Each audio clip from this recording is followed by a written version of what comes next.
Good morning, everybody. Happy Sunday to you.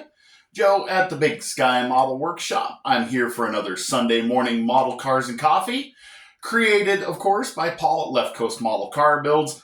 Paul, thank you for this. This is one of my favorite things every week, although it is now taking me a day and a half to catch up on everybody's videos, but that's awesome. Today, I've been slacking. I don't have anything done with plastic. In fact, I'm going to purposely put something together this week so that I can make sure that I have something to share with you next week. So I've got another one of my old pressed steel builds, but this has more in common with model cars than you may think. A little bit of history lesson in this one I'm going to share with you. So this little beauty right here, this is a 1966 Structo semi-cab.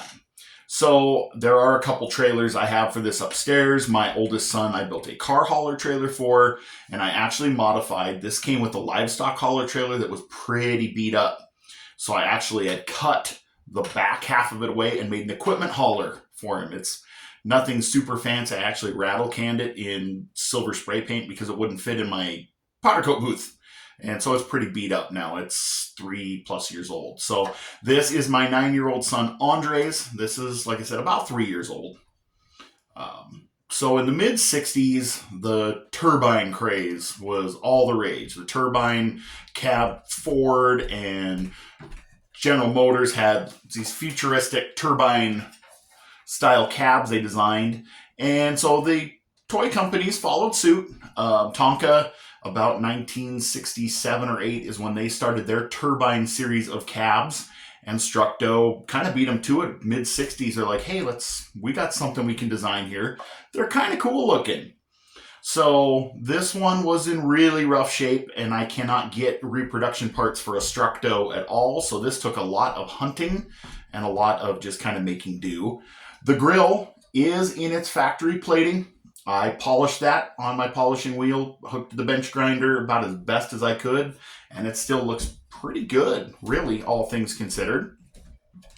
The white wall inserts are originals. I did the retro brighting process that I shared with you guys, I think last week's episode, where they went in with the cream developer in the sun. I have 3 good ones. I have one on the left front now that looks like it is getting bad, so I'll have to see if I can find a new one. The interior tub, I did the same. It's not as bright as everything else, and that's because the window is still a little yellowed.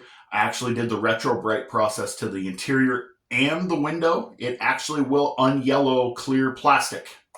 So you guys pick up next time you're at the beauty supply store with the wife, grab yourself some number 40 cream developer. If you're trying to rehash an old kit or something that sat for a while and you kind of want to revive something that's been sitting on the display shelf or something. It will take a lot of the yellowing out of the clear plastic. It works pretty well. And then I polished it, and you can see it's getting scratched up. Now, that's because this thing still gets played with to this day. It still sees a lot of action. Tires were originally chucked up and sanded smooth, and they're getting a little wore out. Body is powder coated. That is powder coated in gold. I love the hubcaps. Structo had these little smoothie hubcaps. I have rated tires and white walls in these hubcaps and put them on other builds just because I thought they looked cool. I did a custom, it's an old Buddy Elk pickup. I lowered it and I put them on these and I sold it, like a year or so ago on eBay for a stupid amount of money, honestly, for what it was more than I thought it was worth, or that I was going to get for it, I guess. I just kind of shot for the moon and it sold right away. The little inserts, I did the same thing. And then I did touch these up once upon a time with a black Sharpie, and they are starting to show their age a little bit there. Again, same deal. I actually had to buy another one of these trucks just so that I could procure one hubcap and that side molding. Like that's how restoring Structos goes. So otherwise, pretty good looking little truck, I think. It's held up really well. It's amazing how well they hold up over time. I mean, this one's got a little bit of pitting up on the roof, but the powder coat works really nice because it kind of fills.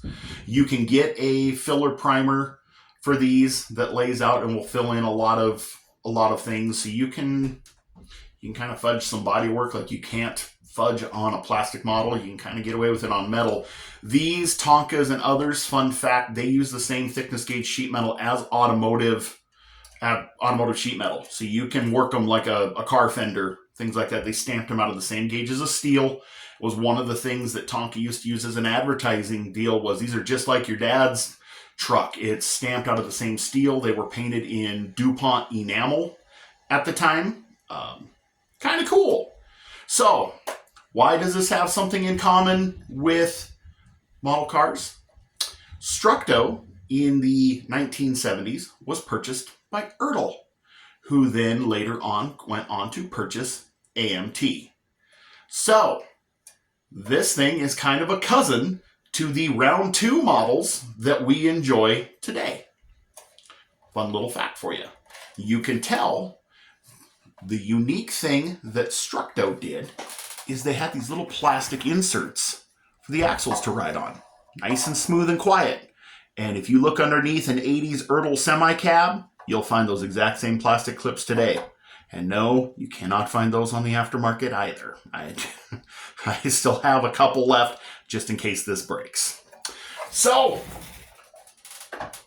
that's it for today, guys. Cool little semi. I'm going to have to build something because I'm running out of pressed steel ones to share too. But I'm glad you guys enjoy those. I'm glad you guys let me show those as well. They do take some modeling, just like anything else. And it's cool that we kind of leave this wide open to do whatever. Hope you guys have a great, blessed Sunday. Enjoy your day. Hope your weekend has gone really well so far.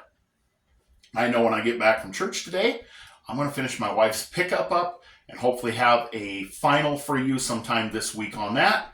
Plus, I've got a couple new awesome things going on. My 3 boys all have expressed a desire to build something. So we're going to make a change to our lowrider build. We're going to do some intros on some other builds. I am super excited that I can share this hobby with my kids. Previous hobbies, I couldn't necessarily do that. So this is a great thing.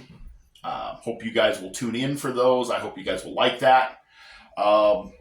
If you haven't had a chance, head on over to ELH Scale Modeling.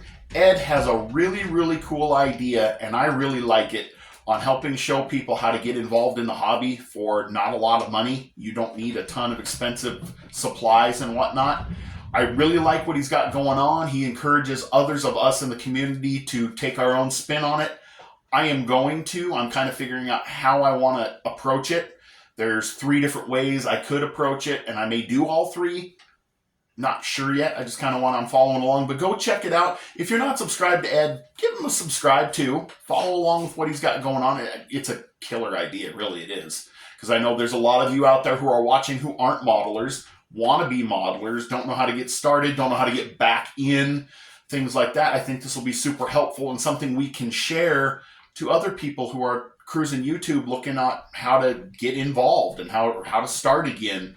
Maybe it'll rekindle a few more people, kind of like it did for me, watching some channels going, heck yeah, I want to get back into that. So, little shout out for that. I will hopefully have some shop card shout outs this week. I got all kinds of stuff going on. Anyway, I'm going to leave you with that. Hope you guys have an awesome Sunday. God bless you, and I'll catch you on the next one.